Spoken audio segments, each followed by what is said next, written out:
You're now listening to The Bryan Callen Show, rated the #1 podcast of all time. Of all time.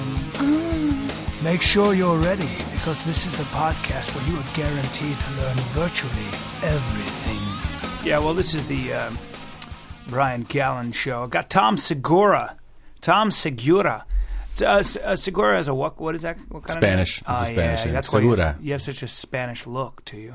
No, I don't. Oh, no, you do. You have a long aquiline nose, piercing Castilian eyes. Thank you. Yeah, and the symmetry in your shoulders is Spanish. Honestly, breathtaking. It's breathtaking. Do you think I look like a Sephardic Jew?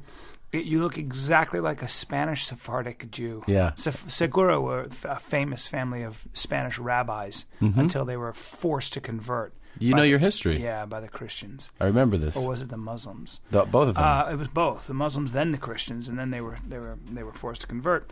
But I don't know if you've seen my stand-up, and obviously I studied your stand-up. Yeah. That's what I get a lot from. I'm usually referred to as the comedian's comic. Yes. And I don't know if I don't go buying a ticket, but this Friday, which would be October 11th, and then the 12th, Saturday, and then on the Lord's Day, the 13th, the Sabbath, I'm doing stand-up at the Houston Improv. So great city. That's a great town. It's a great town, and I hope they've bolted the stage down, because I'll be bringing heat. Yeah. And then I'll be in Buffalo the weekend after that. Have you done Buffalo Helium? I'll be there. No, I did. 17th, 18th, 19th. I did Philly Helium. Oh my God. Yeah, I've done the Philly Helium. I loved it. That's amazing. Did you like club. it? I like Philly, man. Yeah, it's awesome. Where are you going to be? This weekend, the 10th through the 12th of October, I'll be at Comics at Foxwoods Comedy Club and Casino. How is it? Done it in Connecticut. Yes. How is it? It's good. It's good?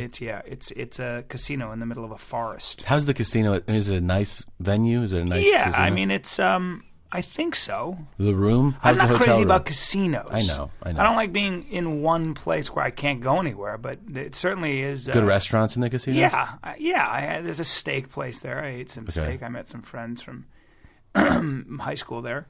I had good shows there. What about the gym? I mean, I got to do the gym every morning. All right, dude. Well, what kind of workout are you looking to do? Because, what I would do is I would throw a knife in my teeth and I would go hunt deer, because I was obviously in the middle of the woods. It was poaching. I mean, I would have gotten caught, but they're going to catch me. Right. I don't disappear in the woods. Like a search team would have a chance against Blink my and survival you're gone. skills. Yeah, absolutely. Yeah. I blend in with the woods. What kind of workout are you looking to do? I want to do just like 3 hours of iron. Okay, that seems a lot. 3 hours of iron. No wonder your shoulders are... And 2 hours cardio, and then that's it. That's 5 hours of exercise, dude. It's just what I want to do on like a Saturday. Is that what you do on a Saturday? You take 5 hours to I figure those kids are fucking playing ball on college for me. Yeah. I'll put my work in for you. Wow. That's the way I look at it. Wow. Give a little back. Yeah. And do you find you use your because you're fairly stationary when you do your stand up? I mean, you're painfully funny, but it's not as though you're using moving around. You're not moving around a great deal, and I'm wondering why you would work out for 5 straight hours. When my cousin, when people like in your life who you don't need to hear criticism from, it's one thing if like your agent or somebody, I don't know, maybe one of your friends, you're like, hey, what'd you think of my performance in fucking Hangover? And they're like, you know what, I liked them. And there's people that critique you, that have no business critiquing you. It's like my buddy who's a UFC fighter, Brendan. Yeah. Literally the Denny's waiter goes, dude, when you went for your double leg, you touched your knee. You don't want to do that, dude. Right. And you're like, are you kidding me? Get me my fucking eggs and shut up. And also, you're welcome for the fucking tap out. Yeah, what are you talking about? Why are you giving me advice? My cousin watched my half-hour special, right, on Comedy Central. Yeah. All I need to hear from a cousin is like, great job. That's it. Yeah. Loved watching you on TV. Right. That's where it needs to end. He's like, watched your half hour. I'm like, thank you, man. He's like, well, hold on. I'm like, okay. Oh, no. He goes, and he knows he's not a performer. Like, doesn't do. Oh, it's so great. And he goes, you're very still on stage. And I was like, yeah. And he goes, what I would do is maybe just a little more movement, even if it's just reaching for that bottle of water. He's like, I would like to watch that more. Just a little more. He's your cousin's genius, and he's great. I need him to critique me. Oh, yeah. Oh, he would. He's like, you know what I enjoy? It's just a little bit of activity going on would make it more fun to watch. And I was like, thank you, man. Do you have anything else you want to add? Like, and then I was kind of waiting for him to be like, otherwise I enjoyed it. He was like, no, that's it. Just work on that. Just work on that. Yeah. Work on your movement. What does he do for a living? He's an editor. Well, that would make sense. Yeah. He'd had to edit you. Mm-hmm. Yeah, He's visual. He's a visual guy. He should still shut up. You know what the best part about the editor? He's a gifted editor. Works a lot. He's done a lot of television, done movies. The guy, for an editor, he can't tell you a fucking story, which I find so hilarious. Because well, he can edit a story. He can't tell a story. There is a difference. Right, but he can't edit down telling you a story. In other words, if he tells you a story, he tells a long you're story. like, bro, just fucking get to the like what happened. And a lot of women do that, by the way. It's a female thing. Very much. Women will describe the windowsill. That's true. And you're That's like, you are killing me. And then they'll go off on a tangent on the person that they're going to tell a story about and how they got to know him 20 years ago. Right. You're like, look, I'm taking deep breaths right now. I'd rather stick something sharp in my eye than listen to this terrible story. They don't realize how Have much a point. we appreciate a story. I don't even mean like performers. I mean off stage, just storytelling skills. You know what my wife said, told me? She goes, we drove by this area and she goes, you know what? The other day, we were looking for a parking space and a truck moved and we parked right there. And you're like, and I waited. I went, that is a good story. And she goes, fuck you. She goes, fuck you. And I was like, no, that is what kind of truck was it though? Like, don't ever waste my fucking time or I'm going to come How at you. long did you wait after he left to park there? Did you go right away or did you take a Are moment? you a quick park? Did you pause in case or... Yeah, that's the kind of thing. Although an editor, it makes sense that his mind works that way because what he was doing is he saw what you did and had to put in his 2 cents. Right. I kind of forgive that. No, because he's an editor. He works, in the under the umbrella of entertainment. My buddies, I was doing this arc on Seventh Heaven, and my buddy's father said. Tell Bryan, it's a good job. I'm watching him. He moves his head a little too much. Tell him to stop moving his head. Unbelievable. And he might have been right, but it's unbelievable. It's amazing. It's okay. I guess if you want to tell an actor or a performer something, I mean, it's something that comes with the territory. You kind of giggle, or maybe they're right. It doesn't matter. Yeah. But the fighting thing cracks me up. When my buddies who are pro fighters and people say, "You got to keep your hands up, bro."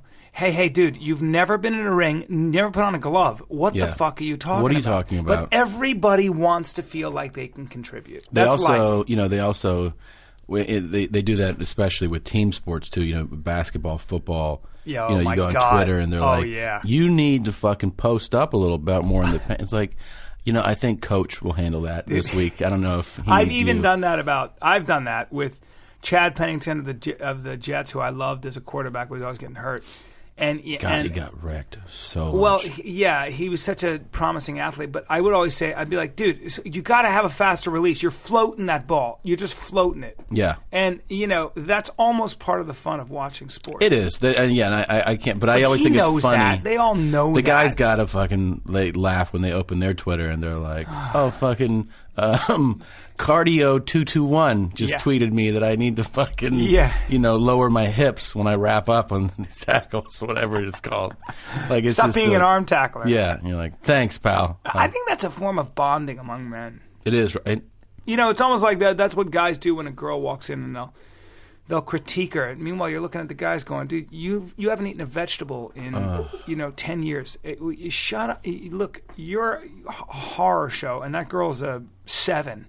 And you're breaking her down. It's the fattest guy I know is the loudest guy I know about no fat chicks allowed. Like, he's the biggest fucking pig I've ever seen. Yeah. And he's like, I don't want anything to do with a fat chick. And I'm always like, do you know what you look like, man? Are. Like, you would look like a fat chick with a beard. That's what he said to him. He's like, I don't give a fuck. And he just talks about how you would never, I'm like, dude. Have you ever catcalled a girl?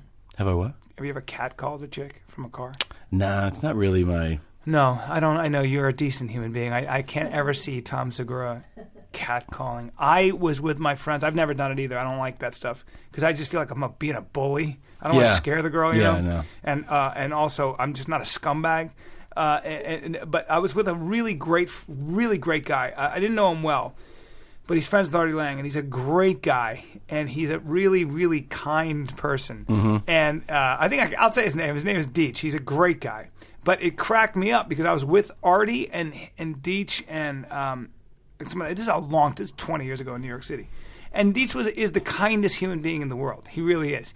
But he was sitting behind me. I think I was driving, and this beautiful girl walks by in the Village with high heels. And he literally goes like this.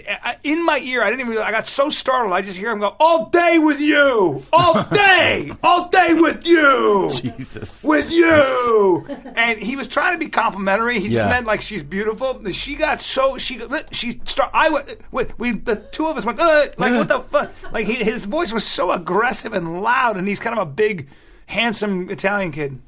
It's got to be, you realize that it has to be somewhat of a curse to be a gorgeous woman in the world, right? Well, we forced her in the car. Well, yeah, you guys have to do that. Yeah, no. I guess it'd get exhausting. It's kind of like being a celebrity. I think so, right? Yeah, every guy wants to bang you. Right. Right? I mean, even if they're not going to bang you, they want to bang you. And you get looks that celebrities get, which is like, if you're a gorgeous woman, then you just get people always, they're looking down, they look up, and they're like, "Oh, hi." Have you ever had a beautiful woman tell you you're attractive and been shocked? Of course. Yeah. Yeah. Well, you're a comic, so you get off stage. You're not a bad-looking guy. You're a big burly bear of a man. But yeah, and you're like, thrown by it. Yeah. I was on a plane, and I wore a blazer. I wear it now. I wear this blazer and this shirt all the time. What color blazer? What color shirt? It's a blue blazer, and I believe the shirt's a cream. Custom-made blazer? No, it's All Saints.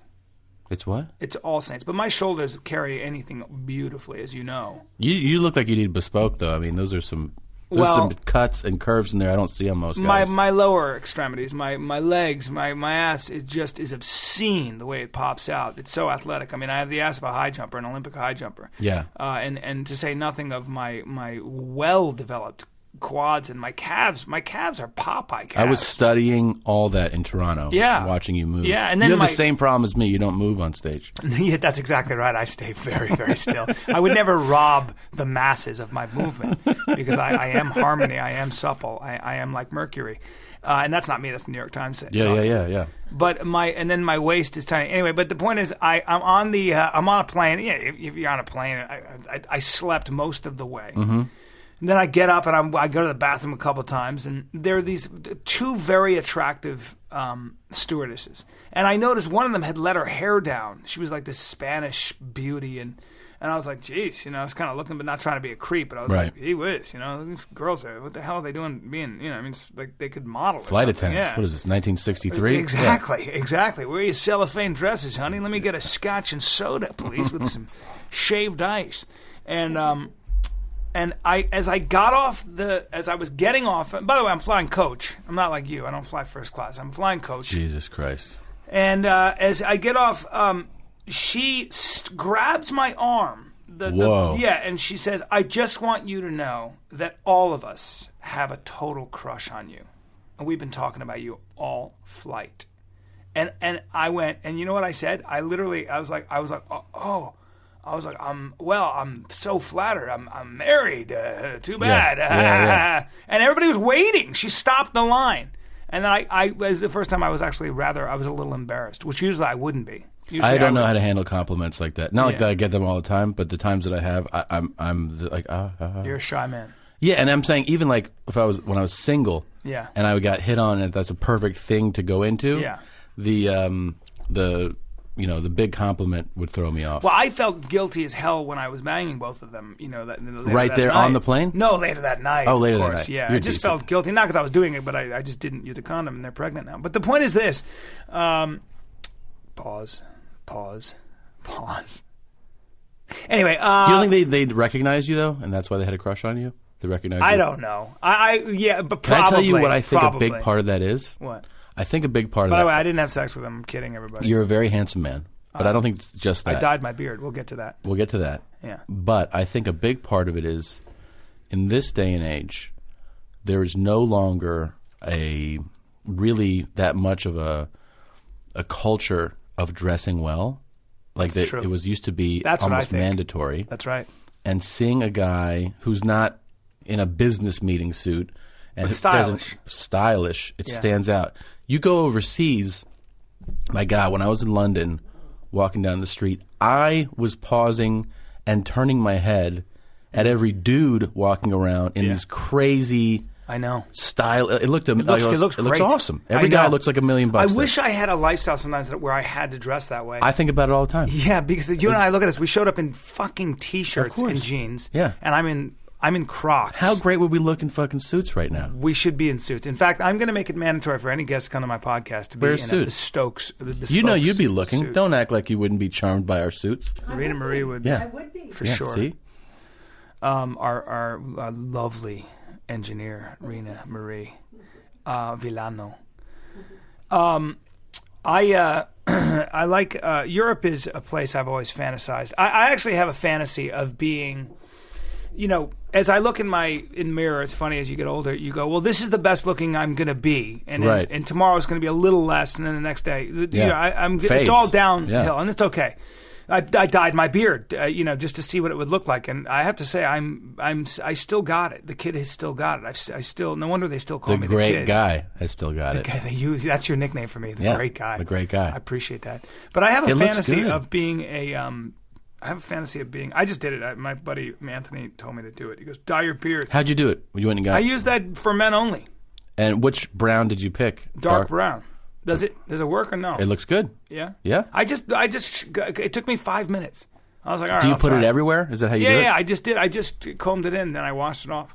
But it works. I was surprised. I don't give a shit about my See, I beard. got The grays. only reason I actually did it was because I saw myself on video, and I'm gray in weird places, so it looks like it looks spotty. It looks like I have holes. Yeah. So it doesn't look good on camera. It looks like I can't. If I'm auditioning for something, it looks like shit. It's Yeah. distracting. Right. I don't mind gray at all. But anyway, I have this fantasy of, as I get older, I want to be.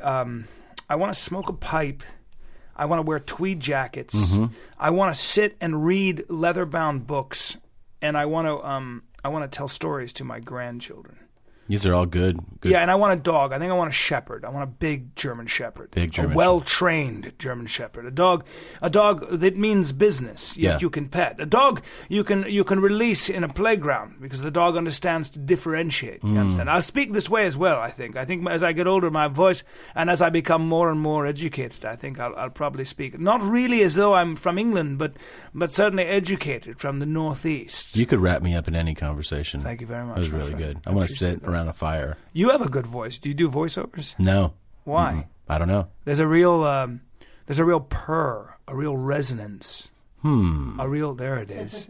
Maybe I should try. For the Stradivarius violin, a man searches high and low for that particular wood. Well, you know what I'll do is I'll send a copy of this to my agent and manager and say, what do you guys think? I like that. Just that. I think you should just do this. What do you see how I can't, my voice breaks. Yeah. But I still haven't reached full puberty. Yeah, you're I'm just still what are you, growing. 12, 13? I physically I'm 13 in my dick area. Can I ask you this? Yes. You mentioned years ago you were hanging out in New York City with Artie Lange. Yes. And more than anybody, since I've started doing comedy, people tell me I look like Artie You Lange. look so much like Artie to me. Really? Yes. And Okay. what's funny is that you look like Artie 15 years ago. That's a healthier Artie? Yeah. Okay. Yeah. All right, good. Artie, by his own admission, has gone through the ringer with. Well, sure. That's with not. his It's no secret. Substance Sure. abuse, but it ages you. But you couldn't look more like Artie. Really? Yeah. I've never met him. It's crazy. I want to meet him now just so we He's can. the best. I Artie was a Lange. big Artie fan. Lange. I did a podcast with Artie Lange. It's one of the funniest things. Artie Lange is, to me, I have to say, I think he's probably off the cuff funny for the funniest person I've ever met. That's why that medium was so good for him. I mean, when he Yeah. sat third mic on Stern, Yeah. the guy chiming in. And there are guys like that. Yeah. You know, and that's the thing that people don't realize, too, about comedy, that like only I think comics recognize the most, is that one doesn't equal the other in so many things. A good comic on stage doesn't mean good off the cuff, doesn't mean good actor. That's right. Doesn't mean good writer. Good writer doesn't mean good actor or good comic. That's good so tweeter doesn't mean any of the other. You know what I mean? It's like some people are gifted in that they are so good at multiple ones, but sometimes, a lot of times, they're good at one. Yeah. I couldn't agree more. That's actually 100% true.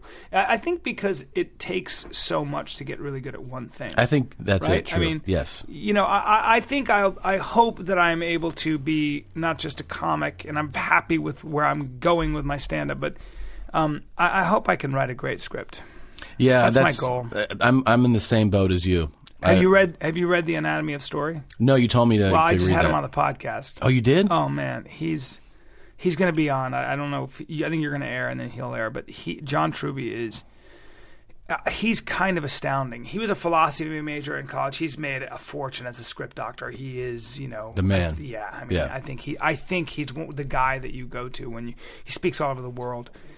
And I was just sort of awed with how he came up with the sort of how to create basically a manual, the Bible on how to write, because writing is a craft. Yeah. You have to read it. I think everybody should read it, even if you're not a writer. I think you should read it because it's a really interesting commentary on human beings and how human beings behave and think and what story really is, which is really when you have the protagonist and the antagonist, the enemy and the opponent, the hero and his opponent.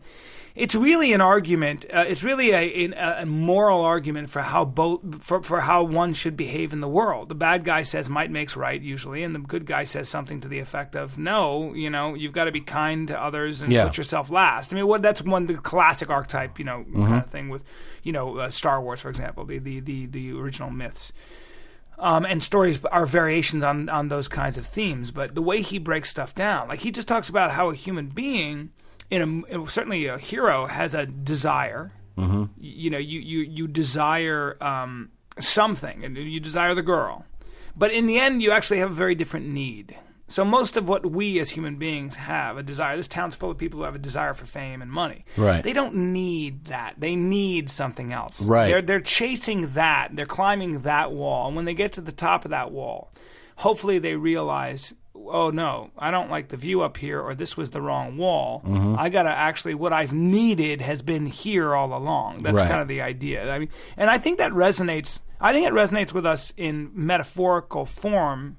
I.e. story, whether it's play or book or movie, because it's inside of us, because we have natural sort of original nostalgia for that kind of motif. I think we inherently understand that is good, unless you're a sociopath. I think most of us have a gnawing... A lot of sociopaths in this town. There are. But a lot of us have a gnawing understanding that of a certain kind of presence. That presence being, there is a moral way to live, and usually we're kind of brushing it. We're going back and forth, and we're touching it, but we're not living in it, and that's not easy to do. Why do you think? I mean, you have an understanding, so obviously, of story and what makes a good story. Why are so many Hollywood movies so bad right now? Don't you feel like this is a horrible era? I think every fucking week it's a golden age movie. of TV, right? Because you have serial TV, you have more time to develop characters. Whereas I think movies, one of the problems with movies and one of the reasons that movies are suffering the way they are, maybe, is because it's become so expensive, and you are catering to an overseas crowd. But I think also, I actually believe that it's the way the structure of Hollywood works sometimes. And I'll explain what I mean. There is no question that there is a way to make a great movie. Yeah. And those rules and principles are violated all the time in Hollywood in the name of expediency. They will take a shortcut by using a very famous guy or girl, and they think that's going to compensate. But if the story's structure, if it's not on the page first, I would suggest that that's why you'll never get a movie off the ground. You have to have a good story before you do anything. Yeah. And then the rest is there are 500 different moving parts. But I think that the reason you don't see the kinds of movies that you should is because the people with power are the people with the purse strings, more so than ever before, I would imagine. I might be naive about this, but I think for the most part, the people making the decisions are not the director as much. They are the studio. They are the number crunchers. They are the people that are looking at everybody as a number. The other idea, though, I think, is that there's not a lot of original thought and talent. What happens is you get a sort of an idea, and then you put a bunch of talented people around that idea. What they forget is that the idea and its execution has to come usually from one single inspirational source. Sure. Think about any great movie or any great TV show or Vince Gilligan's Breaking Bad. That came from him, from soup to nuts. And then when you have, when the inspiration has been completed, when that circle has been closed, then you add a bunch of people who are good at executing the idea. But you have to have. But I don't believe greatness comes from necessarily collaboration. Great art comes from collaboration. I don't even believe anything comes from collaboration until later. The initial inspiration, whether it's nuclear fusion. Nobody helped Einstein develop the theory of relativity and push him along to what now the unification theory, the notion of string theory or whatever it might be. Or nobody helped Newton come up with the proofs that allowed him to work Fig Newtons, formulate the theory of gravity, centripetal force, calculus. Those theorems were thought up by him alone in a room. Now, he said that if I've seen further than other men, it's only because I've stood on the shoulders of giants. He was speaking, by the way, of Copernicus and Galileo and those people that came before him or were his contemporaries. But I'm just saying that I think that overall Hollywood makes the mistake of not understanding that inspiration comes from a single source first. Your stand-up, which is great, by the way, thanks, all bullshit buddy. aside, and it really is. You're a real comic. And when I say we performed for 3,000 people, and I was watching you, and you were standing still with a mic in front of 3,000 strangers and destroying them. And that didn't come from anybody helping you. That came from you mining who the fuck you are and what makes you laugh in a room alone. Right. And the goodies come from them thar hills, man. And then you have a mic and you need lighting and you need a theater right. and you need people. The execution, you need collaboration. Yeah, but nobody helped you create that particular skill set. Right. Which is very difficult. Very few people can do that, at least on the caliber that you do it. You're a very passionate guy. I like that. Yeah, I think life is worth being passionate about.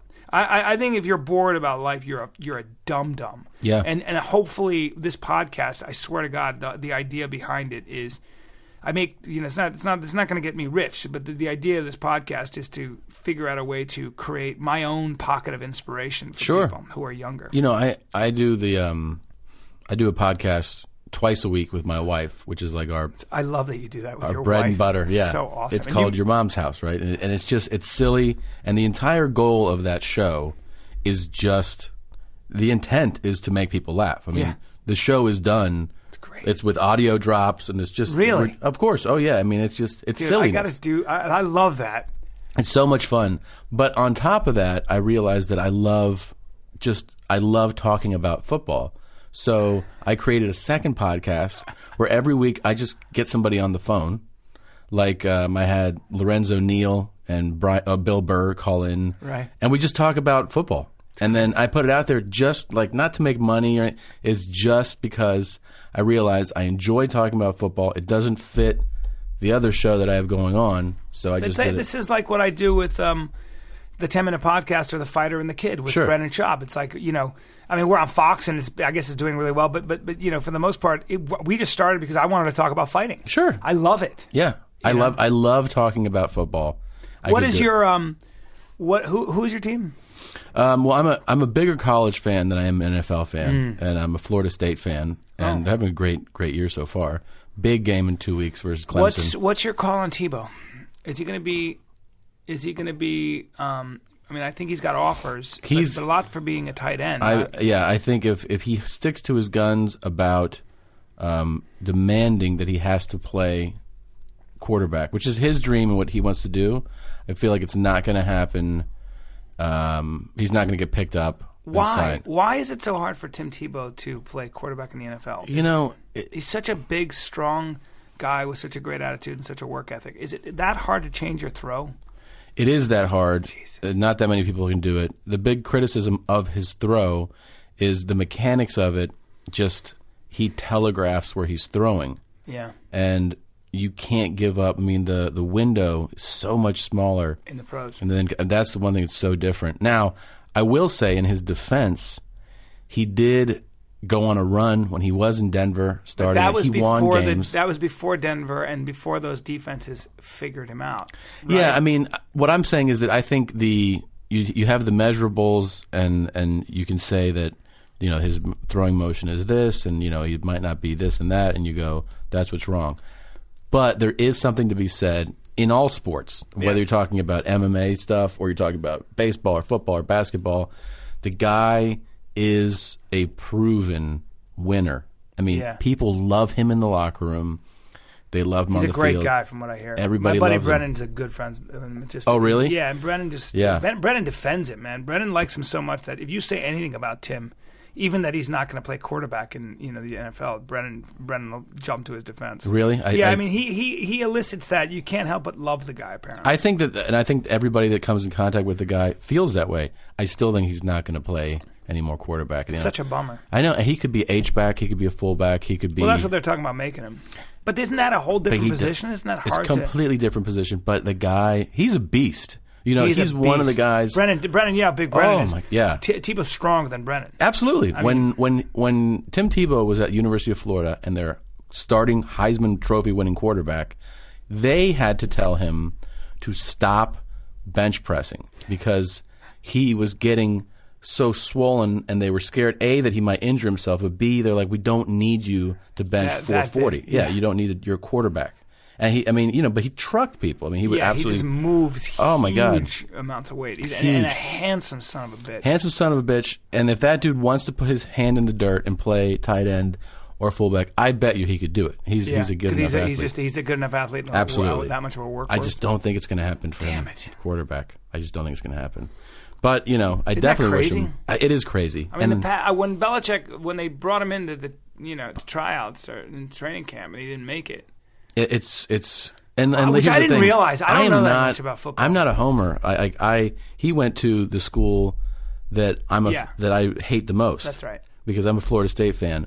But I'm a reasonable fan, and I can tell you when who's good and who's. I don't just see it Well, that's why I asked you though, because you are on the receiving end of of that kind of pain. Oh my God, he dished it out, and he's the other thing. The people that play with him are inspired by him. Guys that are his teammates. He's one of those guys that really does light up a room, and people are inspired to be around him. It's got to be tough though when I don't know, when you realize you can't do the one thing that you want. I know. You can say whatever you want, but when somebody takes that away from you, damn, man. You're not going to do it, man. You better have a faith in God, because I don't know what I would do. I know. My God is, the notion of potential and discovery. Yeah. Yeah. I mean, that's what I think about. Hey, do you want to write? I kept thinking about this. Do you want to write? You say you want to write a great script. Do you want it to be a comedy or a drama or like a specific genre? It'll be a comedy to an extent, but I think the movies that spoke to me the most were movies like Breakfast Club, the John Hughes films. Oh wow, yeah. Those were but then there was Raging Bull, and there was but I just love stories of redemption and stories where somebody basically starts as a boy and ends as a man. Yeah. I like that. I love that motif. I love the question. I'm exploring always the question of what is a man? What is masculinity? How do you navigate that in today's world? Is a big part of that your father? I don't know. I suppose. I mean, I grew up with this sort of archetypal father, but more than that, it might have been just my own inadequacies in the face of what I considered to be great masculinity. But also a feeling like a man. I'm aggressive, man. Yeah. I'm fucking, I've never felt more at home than when I used to fight, or wrestle, or I miss that. I still do it. We are made to feel bad somewhat in this culture about being aggressive, or being yeah, stereotypically male. I yes, suppose. That's true. But no, I reject that. I can't stand people like that. I don't listen to that bullshit. I think it's a lie. I think they're the ones lying. Yeah. I pay attention to my DNA. I pay attention to the flesh as well as the spirit. There's this, both are competing with each other, but I feed the beast, If it means I want to punch mitts and pretend I'm a fighter, if it means I want to roll around and do jujitsu and try to lock somebody in a Darce choke or something, whatever the case, there's something very satisfying about imposing my will on another man who's bigger and realizing maybe I could beat him up if I was in a prison yard. Yeah, it's artificial and simulated, but I don't care. It calms me down. I'll masturbate in a public park. Well, now hold on.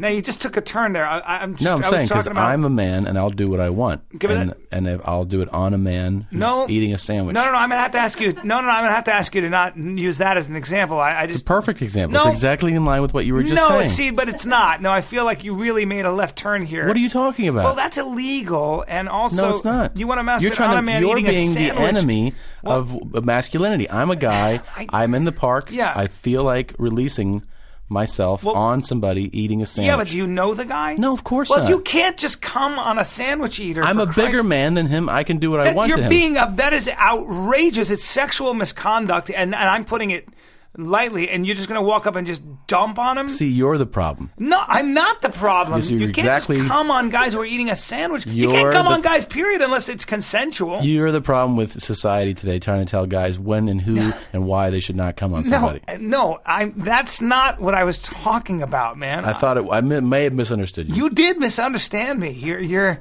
damn it. You can never get the metaphor and the train of thought that I'm trying to arrive at. I'm sorry. It's all right. It's all right. Sorry. I've only done that like 3 or 4 times. I was drunk. It's fine. You eating that sandwich? And then you drop your card. You drop your stand. Come to my show sometime. Yeah, win the improv on Saturday. What noise do you make when you have an orgasm? All right, think. I go. Oh, well, that's fucking gross. And then I go. Why are you looking up, dude? Because I'm trying to picture it, and then I'm also a lot of times my eyes roll back. Oh God, no. And then I go. Oh God! At the end. Why do you do that? Because it feels so good. Final. I shoot unbelievable. Really? Amounts. You must have a tiny prostate or a big prostate. I don't know which it is. You but shoot I've asked, You shoot heavy loads. Big time. Jesus Christ! You know how your penis contracts? Yeah, I guess. Well, you know that pump. I don't know what it's called. You know what I mean when you have an orgasm. Sure. My minimal count. I've studied this quite a bit on myself. Is around 11 or 12. Are you kidding me? And sometimes I get up to like the upper teens. What are you talking about? Yeah. Why are you not doing pornography? Well, it's just a different path. Do you ever just go, I'm glazing you? Yeah, sometimes, yeah. Yeah? Yeah, it's do you a lot. Do you ever just say, this is for you? Yeah, I always go, what I try to do Do you ever God bless somebody? Like, God bless you. I try to go... sorry for anybody who's religious. I always go like, sorry it wasn't that much. When I know it's a lot, you know. That's crazy talk. Yeah. Do you not? Well, tell me how many you shoot so I can know. I'm not very, very average in that sense. What is average? I don't even know. Like a half a cup. But I mean, like how many pumps? No, I don't know. 1, 2. You can count in your head. Picture. I haven't actually. I'm usually hunched over and my knees are locked and I usually have a whip in my other hand, but I'm whipping myself. Right. I'm so guilty. Tom Segura. I say that sometimes. I try to get my friends, my married friends, to say that one's for Tom when they have sex with their wife. I only got one to do it though, and didn't really go. It wasn't received well. Well, yeah, he said because it was like I asked him to do it. He called me and said happy birthday, and I was like, it'd be a cool birthday present because he lives in Atlanta. Yeah. So when you have sex with your wife tonight, say videotape it or at least audio tape it. He did not. I wish I could have gotten that. What do you want to say when you die? What do I want to say? Like the last thing I want to say? Yeah. That's the one thing if you could say one cool thing. That's a heavy question. Yeah. I think I would say like maybe I wish I had more poached eggs. That's pretty profound. Yeah. That's amazing. Yeah. Huh. I love poached eggs. Yeah. Yeah. I like poached eggs too. What would you say when you die? I'd probably just say, "You're welcome." Oh, that's good. Yeah. That's really good. Yeah. I would die, obviously, as you can tell, I would die coming. You're welcome. If I saw you die, yeah. I would say, there goes the great guy. That's what I'm talking about. Yeah. And then you would weep. You would weep at more than 15 pumps. I told you this in Toronto. I want to see you more often. Yeah, we got to spend more time together. This is ridiculous. And this podcast went by fast. I know. Can we do a gig together, though? Yeah, I swear to God, anytime you want. Really? Yeah. Like let's fly somewhere. I would love to do that. Why don't we do that? It's ridiculous. I'd love to actually make that a point. Who books you? I mean, you want my? We'll talk about it. Okay. Hold on. Let's pick a market that is not strong for either of us. All right. You know what I mean? I have no idea. I think Houston's going to be good. No, Houston's going to be. I'll be in Houston this great. weekend. Yes. You guys, Friday, Saturday, Sunday, and then I'll be in Buffalo the next weekend. Then I'll be in Calgary, and then I'll be in San Diego. I'm going to be at Comics at Foxwoods in Connecticut this weekend, the 10th through the 12th, and then the first weekend in November, I'm running my hour at Flappers in Burbank. Wow. November 2nd and 3rd, and then next weekend I shoot it in Minneapolis, November 9th. Oh. So if you're in Minneapolis, you can come Why see in me. Minneapolis? I was talking to You about like a bunch. whites? I do. I love whites. Mm-hmm. I love that city. It's a great city. It's a great city. They have a great comedy sensibility. It's fun. I like it. Where are you doing it? At the Cowles Center. All right. I think that's what it's called. I like it, dude. You should. That's Tom Segura, ladies and gentlemen. Tom, thank you for joining me. Thanks, Bryan. The Bryan Callen Show. Love you. Love you, my friend. Love you. Mm-hmm. We'll see you later. My thanks, as always, to my producer, Mike Casantini, and my lovely engineer, Rena Marie Lano. This is the kid signing off. You've been listening to The Bryan Callen Show. Be sure to visit bryancallen.com for information about this episode as well as past and future episodes. You can follow Bryan on Twitter at Bryan Callen and like him on Facebook. Go to facebook.com/Bryan Callen Comedy. Thanks again for listening. We'll see you next time.